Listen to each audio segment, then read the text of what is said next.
Okay. Hello, everyone, and welcome. Thank you for joining us today. Today, we are exploring the topic of polymorphic phishing. We'll be taking a closer look at how these campaigns operate, why they're so effective, and what this evolution means for the defenders working to keep pace against these increasingly adaptive threats. My name is Carolyn Kushwa, and I'm a marketing content specialist here at Cofense. I'm pleased to be joined by Max Gannon, Cofense Intelligence Analysis Manager, and Kyle Duncan, Cofense Threat Analyst Manager. Before we get started, I want to give a quick note on logistics. This session is being recorded and will be available on demand on our website over the coming days. We encourage you to submit your questions throughout the discussion using the Q&A window on your console. If there are any questions that we don't have time to address today, we will follow up with you via email after the webinar, so not to worry about that. Let's jump right in. To start us off, I'd like to ask Max and Kyle, how would you define polymorphic phishing, and how is it different from traditional phishing campaigns? So to start off with, I want to kind of draw a line between polymorphic phishing and AI related phishing. So AI can be used to generate polymorphic phishing, but they're still distinct. So polymorphic means that every aspect of the email is different from email to email, even within the same campaign. So this makes blocking really difficult. So different from address, different subject, different body content, different attachments, everything is different. They have the same theme. Most of them overall will be talking about the same thing, but the actual specific details will be different. So with AI generated emails, you'll see, they're generally following the same theme. And because of how, especially the AI that threat actors use, you can give it the same prompt and it'll give you a bunch of different outputs depending on when you ask. So AI generation will give you similar emails that are not the exact same, that look similar to polymorphic, but a lot of times there still will be places where they're the same just because of how that AI is trained. Whereas with polymorphic, if it's done fully, every single aspect will be different. Definitely. I agree with you there. I think it is really important that we make the distinction between the use of AI in polymorphic phishing and then AI phishing itself. The whole purpose of polymorphic phishing is to change factors on a dime, on a whim. The threat actor may have a URL or a from address that has been identified as malicious by a security system, and they can, in a matter of seconds, shift things and a new threat is being generated that security systems haven't seen. And AI itself is more of a catalyst, really. It helps speed things along. It's like slamming on the gas on a car. You are just immediately 0 to 60 in 2 seconds. So, and I do want to also piggyback off that. So I think it's important to note that right now, AI is fast, no doubting that, but it's still, in most cases, not fast enough to immediately respond when a campaign is getting blocked. It takes a little bit of time, a little bit of feedback. The threat actor has to actively do something to adjust things to make up for whatever's being blocked. Whereas a key hallmark of polymorphic phishing is as soon as things get blocked, it cycles. It changes to something new immediately. There's almost no time delay between it, which makes stopping it a lot more difficult. Mhm. Awesome. Thank you both. My next question is, what components of an email can polymorphism be applied to? Just about anything, really. I think some of the more common ones would definitely be the from address and the URLs that we were talking a little bit on earlier. Small things about the email body can change as well. Subject lines, even as far as header information, servers that the email is being used to deliver to the end user, spoofing from addresses, IP addresses, things like that.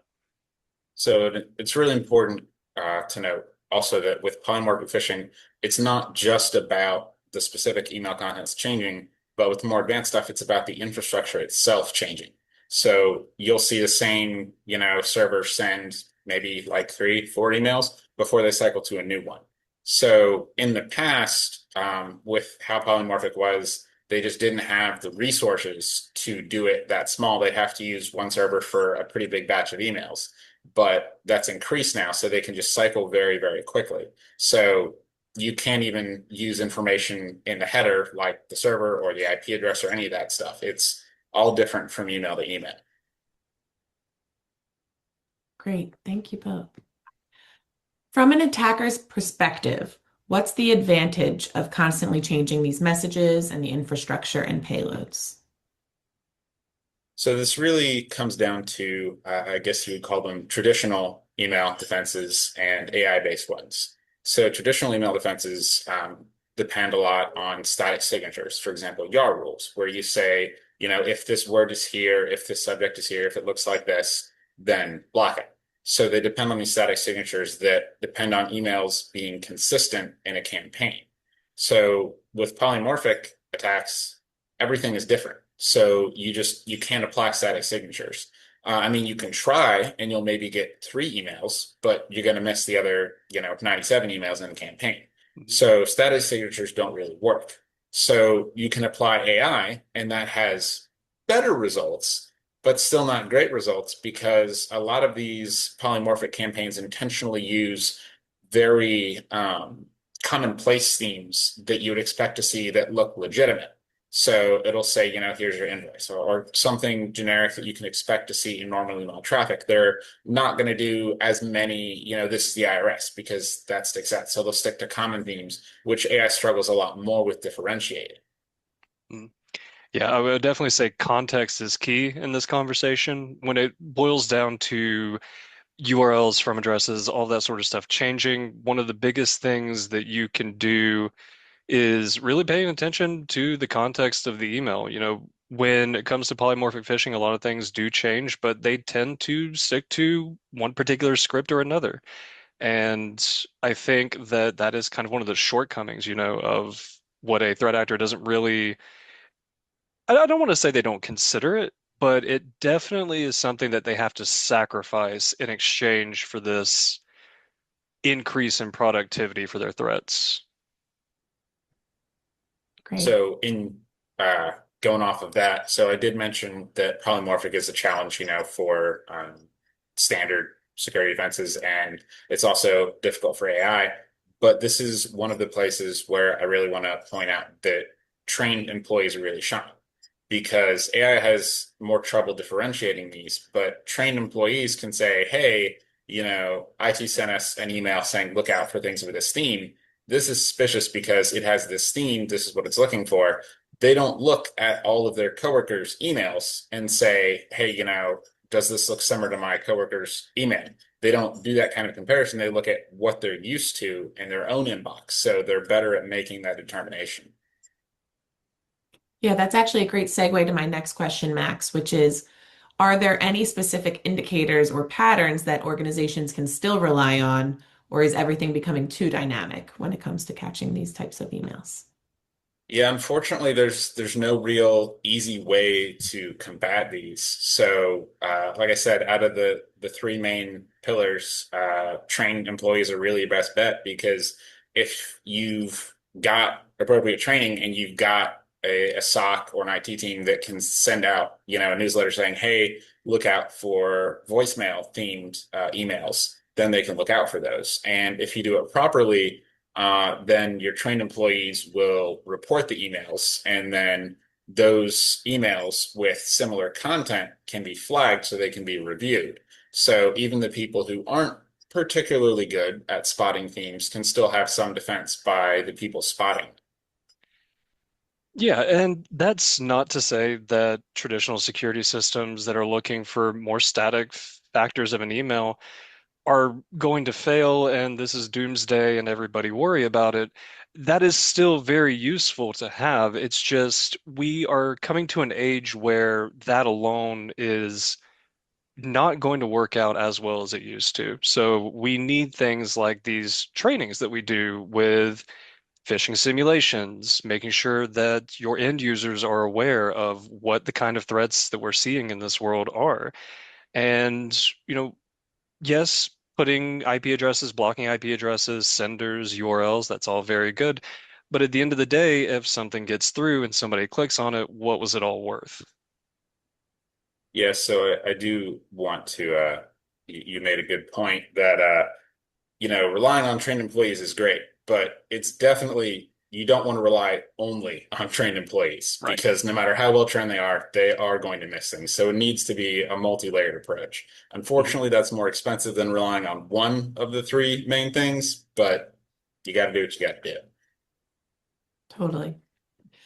What does polymorphic phishing mean for security teams? So, piggybacking off of that, in terms of response time and detection strategies, how would you guys feel?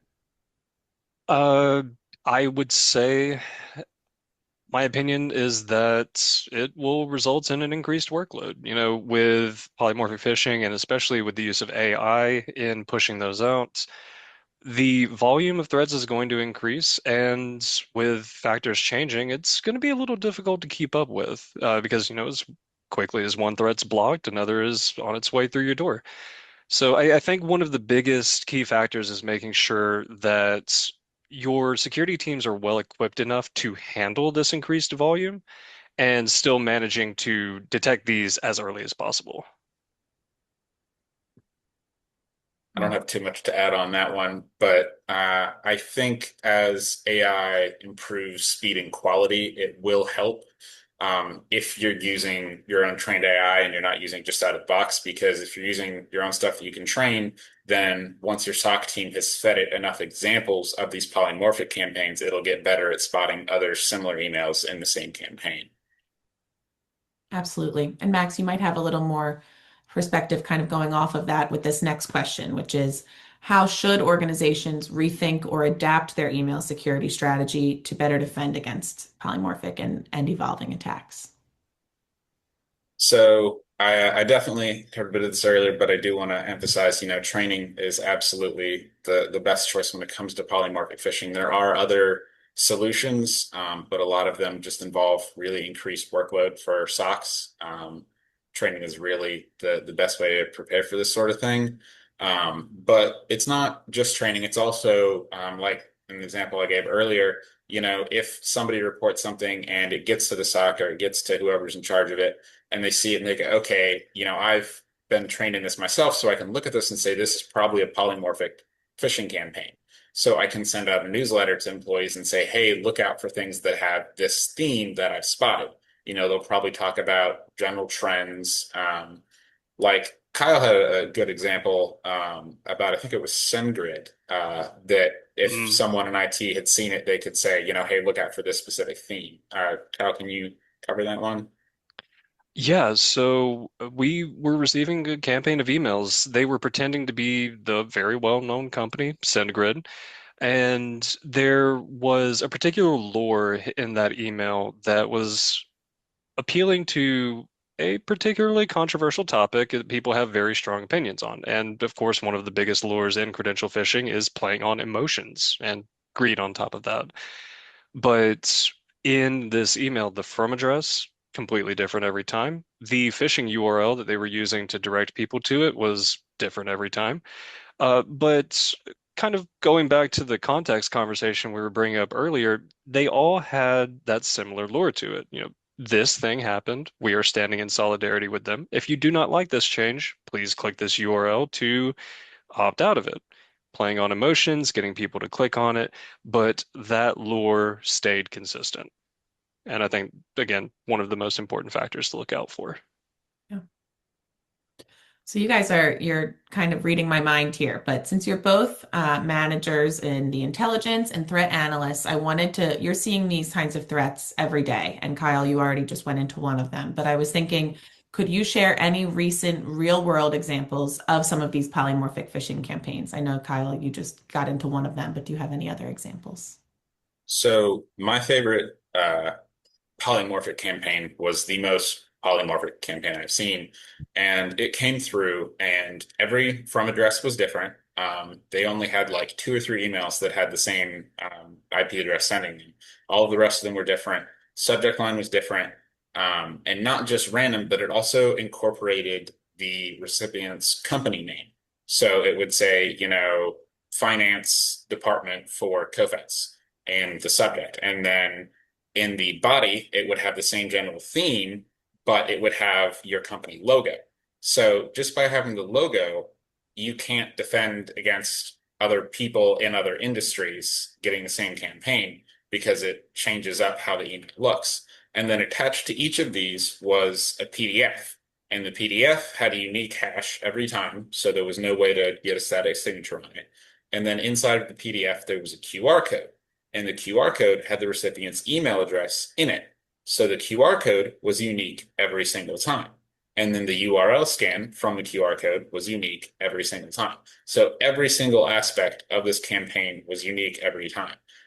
But if you're trained and you say, hey, you're going to be seeing things pretending to be from the company finance department, but they're coming from an external email address and they have an attached PDF with a QR code, that's enough information that you can tell people, the ones who are paying attention will notice these emails. I think one of my favorite examples of this would be a recent campaign. Well, not very recent. It's been going on for a couple of months now, and it kind of has hit a little bit of a lull, but 5, 6 months ago, it was probably at its peak. These were social media manager credential phishing. It was fake job offers saying, thank you for your application. We would like to schedule more time with you for an additional interview. And that was the lure, the consistent context that we're looking for in every email. But from email to email, you would see these coming from Red Bull, Tesla, Coca-Cola, all of these different brands that are very well known, very prominent brands in today's time. But again, every sender different, URL different. And we even suspect that there was a little bit of AI usage in it too, because these pages were very well crafted copies of these companies' actual web pages. So I think that's probably one of the more prominent examples of polymorphic phishing that we've seen in recent times. Those are great examples. Looking ahead a little bit, how do you see polymorphic phishing continuing to evolve, and what should defenders be preparing for next? So we've talked about it a little bit, about AI use being incorporated, especially in the one I was just talking about. But I expect that we're going to see increased usage of AI. So what this means is the campaigns being sent out are going to be much more convincing because a lot of polymorphic stuff now and in the past is done using just a program. So the program randomly selects words and tries to form a sentence, and it usually makes sense, but sometimes not so much. Whereas if they're fully incorporating AI, you're going to get all of these message bodies that look like natural language. They look readable. You read it and you're like, this narrative makes sense. I don't really see any obvious misspellings. There's nothing not making sense here. There's not like FINNCE instead of finance. It's all pretty standard. You're going to start seeing AI be incorporated into that to make them more convincing. But you're also going to start seeing AI incorporated in it to generate more campaigns. So AI may not respond faster, but they can hit the same company with like three different themes as opposed to just one theme. And, maybe you've got trained people who respond to one theme, but they may not notice the other two themes that are hitting them.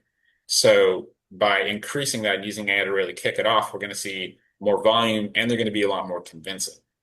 Mhm. Yeah, I would definitely agree with the more convincing part. Right now we're seeing, as we've mentioned multiple times in this already, a lot of the factors of an email changing. However, context kind of stays the same. I certainly see a world where that is not the case in the future, and even the context itself is dynamic and constantly changing. So again, kind of bouncing back to the whole employee training is a very important part.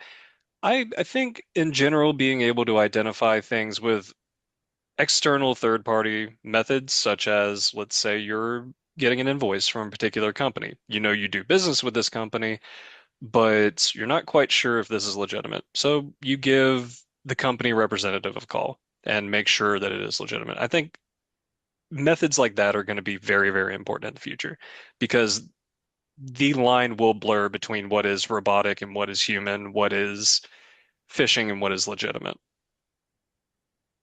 And we've even seen recently some threat actors avoiding getting external tags and some other tags on their emails by abusing legitimate services. Like they'll send a Zoom meeting invite that has, like the IRS logo in the invite and has a link in the invite. So it comes from Zoom. So it doesn't necessarily get all of the suspicious external, etc. tags, but it's still got the malicious content in it.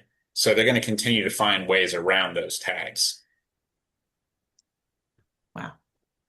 So you spoke a lot about AI here. The last question I have for you is drilling down a little bit. Is AI contributing to an increase in polymorphic phishing? And if so, how do you think it is? Absolutely.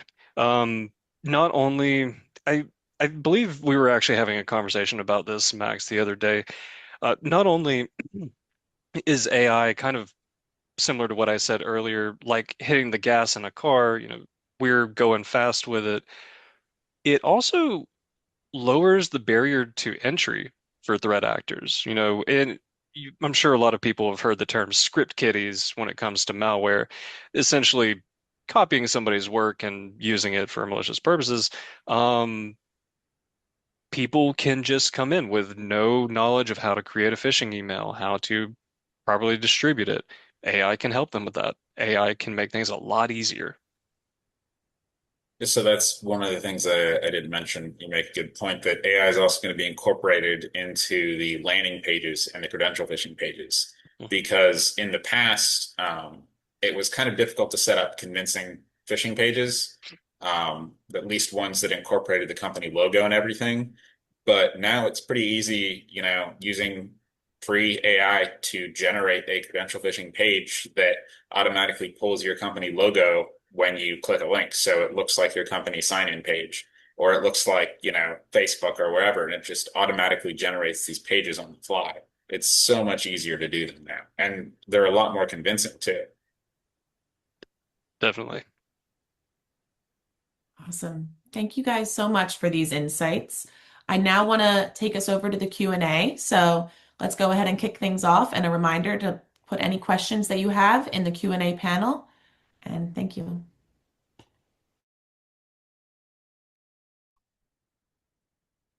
All right, great. So we've got a few questions here.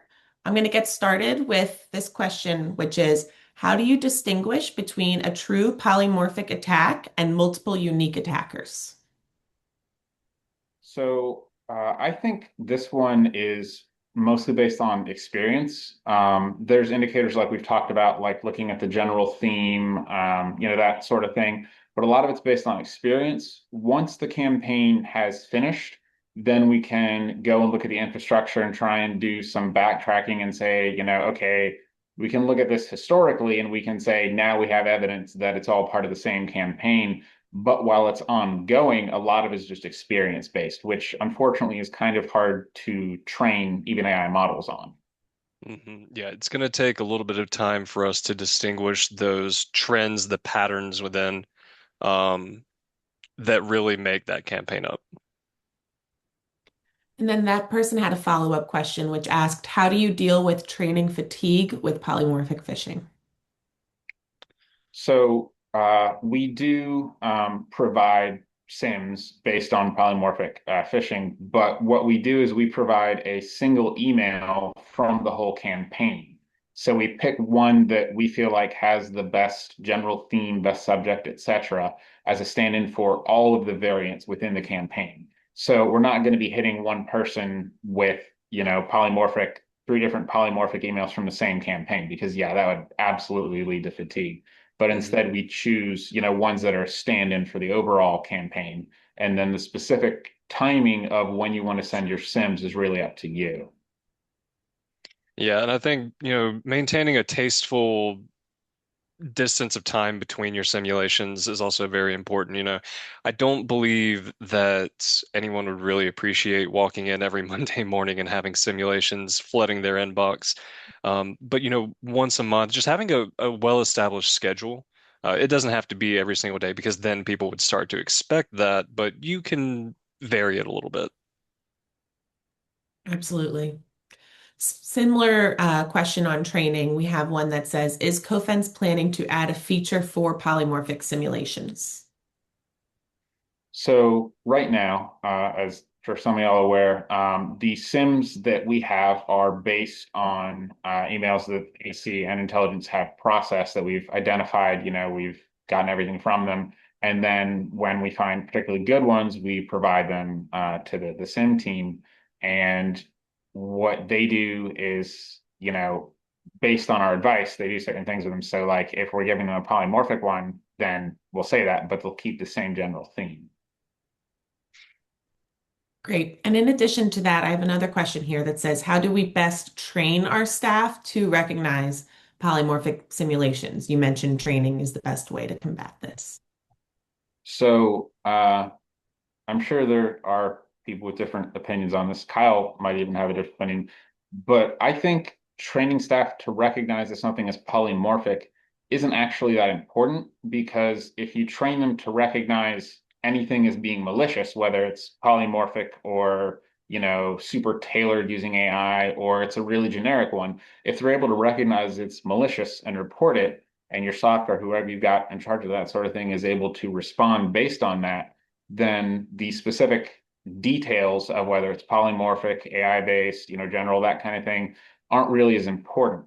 And also, I have found that asking people to provide too much detail can lead to, I guess, frustration if they say, it's this kind of email. Yeah. And, your SOC replies with, well, I mean, good try, but it wasn't.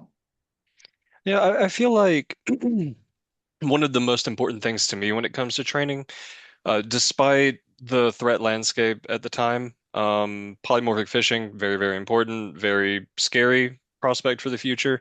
But it's very important not to forget the basics when it comes down to checking if an email is malicious. So making sure that your employees know you can hover over a URL instead of visiting it to know where it's going to go, checking header information, confirming that spelling is correct, the email body doesn't look too suspicious.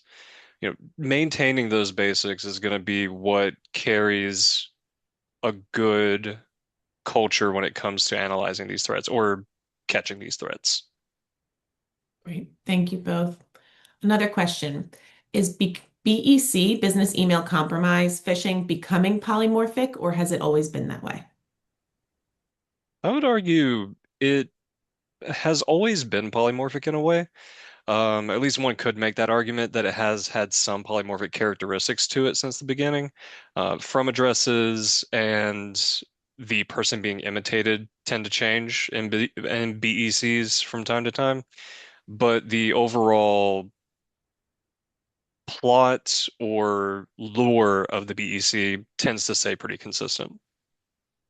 So I think it's also a question of design. So BEC has been polymorphic programmatically for a fair bit just because of its content, like Kyle said, where they use programs to swap out phrases, swap out bits of the header, and that kind of thing.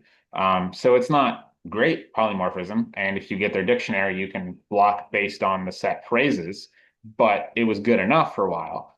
But now they're able to use AI to make it, really polymorphic. So there's no predicting what phrases they're going to use, whether they're going to use phrases that kind of stick out, like, hey, get me some gift cards, or they're going to use phrases that are more general business communications that don't really, stick out to people unless they're paying close attention. Makes sense. Speaking of AI, I have another question here that kind of speaks to that. How do you tell the difference between an AI generated and then in parentheses, same input with different output versus intentionally polymorphic phishing email?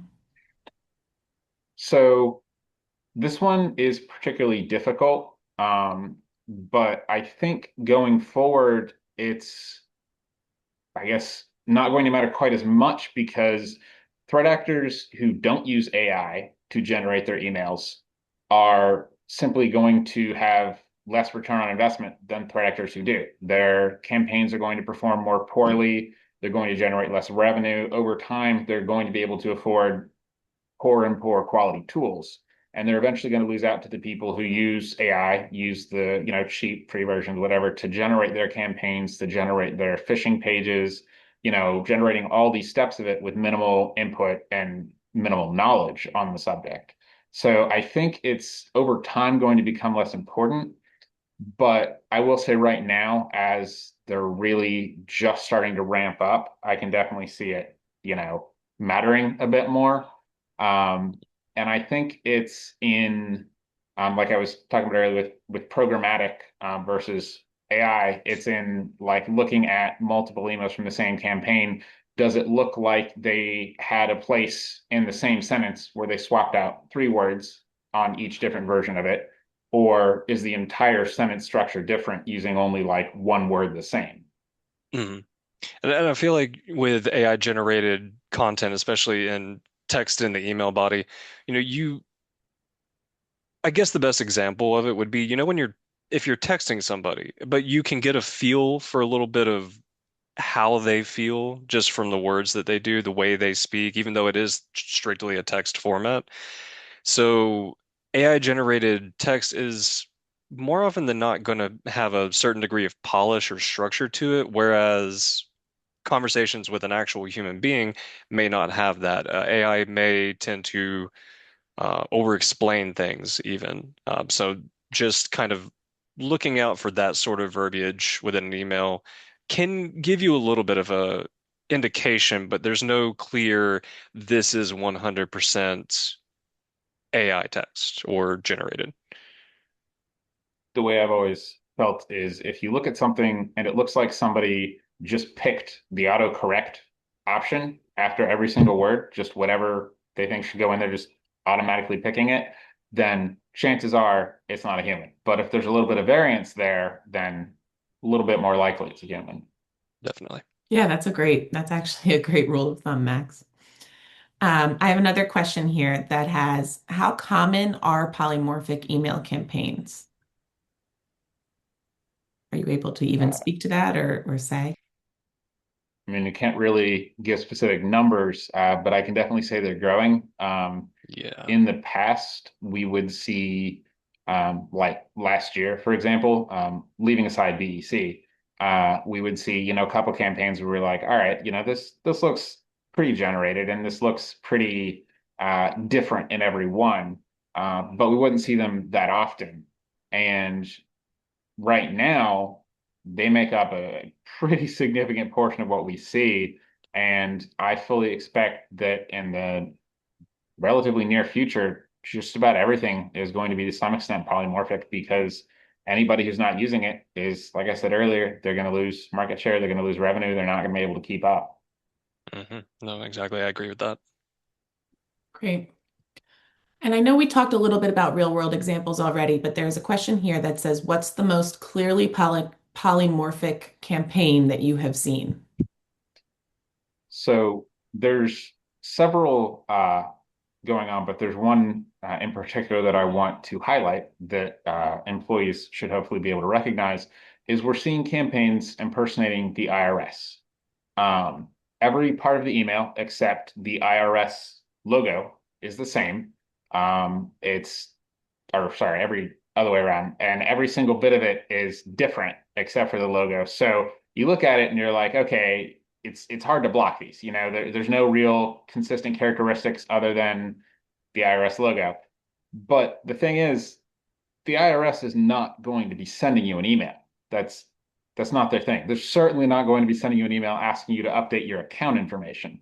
So that's probably my favorite because it's very slick, it's very convincing, but it's definitely not from the IRS. And if any of y'all have experience getting emails from the federal government, they're rarely polished. And this campaign is very polished. I think one of the this is both very clearly polymorphic, but also kind of humorous at the same time. Actually, this is one sample I sent to you a couple weeks back where we were looking at a campaign that was almost Mad Lib style, where the spot where the URL should go, the spot where hello John Joe or Stacy or insert name here, everything was empty. It had brackets and it would say hello, first name, please visit insert URL here for to check out your account or things like that. And it was just somebody had forgotten to fill in the blanks. But it was very clear that this was intended to be a sort of polymorphic styled campaign. That's a good one. What kinds of campaigns and themes are most likely to be polymorphic? So recently, obviously, tax season has some effect on this sort of thing. Mhm. But especially with other departments like Social Security Administration, we see year round, the most advanced, the most slick of these campaigns that we see are often impersonating federal departments, just about anything, Department of Transportation, Social Security Administration, IRS, you know, random government departments. And again, they're a little too slick for government departments. So it's noticeable, but they're very much polymorphic. They very much try to make everything different. Even when they use like the IRS logo across multiple emails, it'll be a different URL that sources the image in every single email because there's a lot of different places that the IRS logo is saved online. And I think also we need to remember that even though the methods are changing and the methods are evolving, the goals are still the same. So they're going to be wanting to affect the widest group of people that they can. They're going to want to, unless it's a very specific, very targeted phishing campaign, they're going to want to cast their net wide. So they're going to pick themes that are very generic or very applicable to a variety of companies of varying fields. So they're going to be targeting your HR departments, the IRS, things that apply to the most amount of people. Great. I think we're getting close to time, but we have time for a couple more questions. So one I have here is, how are polymorphic emails generated? And then there is a follow-up that I think is related, which is, has there been any change in this over time? Can you speak to that? Yeah, so I did talk about this a little bit earlier, talking about, programmatically generated ones. So in the past, the way those would work is it would use I'm not going to go into the specific details, but it would use something to generate sentences based off of a dictionary, a list of words. And then it would take a certain space in the sentence and it would pick between six different words, say, and it would just randomly say, okay, I want this word in this email. And because of this random picking and, every sentence, every couple lines, whatever it is, every email would be slightly different because they would randomly select a word from a list of relatively appropriate words. So in those, a lot of it would be the same because they would only pick specific words to change because resource-wise, that was just the best choice. They just didn't have the resources to be generating an entire new email with different words in every place. Um, Now, especially with a lot of the new threat actor created AI tools, they can literally just go into a terminal and say, generate me an email that looks like the IRS and has this phishing link embedded in the click here. So they can just generate them with minimal effort. And because of how this sort of thing works, they can use the same input and put it in, and they can get, like five different outputs, five emails that all have the same theme, but they all look different or they all have different content.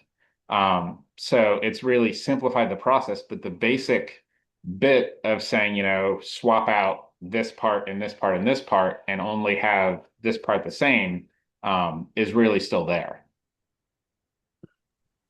Makes sense. I just got one more came through, which is, as far as the variance in URLs, what variables are attackers swapping around? So subdomains, registrable domain, URL path, a combination, etc. All of the So above, I would yeah, say. I will say the one thing that I've noticed that is consistent in some campaigns is subdomains. So they'll have like a word list of relevant words. So like invoice, receipt, whatever, just a bunch of those. And then it'll have that word as a subdomain of some other domain that's been compromised. So if you see, invoice as a subdomain, kind of weird. Not something you see a lot of in legitimate business correspondences. It's typically going to be the company domain forward slash bunch of stuff and then invoice. So these subdomains are again, because it's all generated, the subdomain is different in almost every case, but that's really where the, I guess, similarity resides. Yeah, URL path especially. If you're talking about destinations to different files, they could have a repository of hundreds, if not thousands, and then just select it on a whim. Great. All right, I think that is about all the time that we have for questions today. As we wrap up, I want to thank everyone so much for all these thoughtful questions. And if we didn't get to your question today, we will be sure to follow up via email, so not to worry. Thank you for joining today's webinar. I want to note that we also published a white paper that was published today titled Inside the Shape-Shifting Inbox, Polymorphic Phishing Explained. It is available now. And of course, a big thank you to Max and Kyle for sharing their expertise with us today. And thank you all so much and have a great day.